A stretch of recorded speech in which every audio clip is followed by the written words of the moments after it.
પીવાનું પાણી નથી મળતું. દારૂ ખુલ્લેઆમ મળે છે, પણ પીવાનું પાણી પણ અહીંયા અમને મળતું નથી.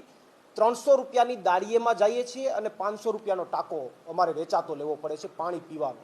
તો હું એવું માનું છું કે આ તો બહુ ભયંકર પરિસ્થિતિ કહેવાય. પાંચાળ પ્રદેશની અંદર મોટાભાગે સિંચાઈના પાણીનો સૌથી મોટો પ્રશ્ન છે. વર્ષોથી વાતો થાય છે સિંચાઈના પાણીની, પાણી મળતું નથી. સુરેન્દ્રનગરની વાત કરીએ કે સુરેન્દ્રનગર મહાનગરપાલિકાની અંદર અહીંયા બાજુમાં ધોળીધજા ડેમ 2006થી ભરેલો છે, છતાં દર 5 દિવસે સુરેન્દ્રનગર વિસ્તારના શહેરના લોકોને 5મા દિવસે પાણી મળે છે.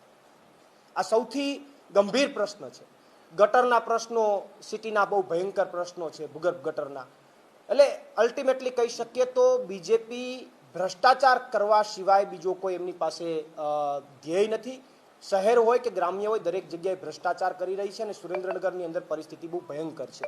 આ યાત્રા આજે સુરેન્દ્રનગરથી પસાર થઈ છે. 8મી તારીખે ગાંધીનગર ખાતે પહોંચશે અને ગાંધીનગર ખાતે આ યાત્રા જ્યારે પહોંચવાની છે ત્યારે માનનીય અરવિંદ કેજરીવાલજીની ઉપસ્થિતિમાં, એમની હાજરીમાં યાત્રાનું સમાપન થશે.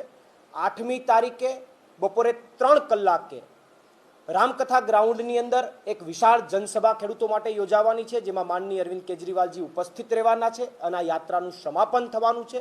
અને એક સંદેશ અમે આમ આદમી પાર્ટીએ આપવાનો પ્રયત્ન કર્યો છે કે ગુજરાતના ખેડૂતો માટે ભૂતકાળમાં પણ આમ આદમી પાર્ટી લડતી હતી અને ભવિષ્યમાં પણ લડતી રહેશે અને આ યાત્રાના માધ્યમથી ખેડૂતોના પ્રશ્નોને ઉઠાવવાનો અમે પ્રયત્ન કર્યો છે. આપના કોઈ પ્રશ્ન હોય તો. રાજુભાઈ એ જે કંઈ પણ પાર્ટી છોડી છે હું અગાઉ પણ જણાવી મીડિયા સમક્ષ મારી વાત મૂકી.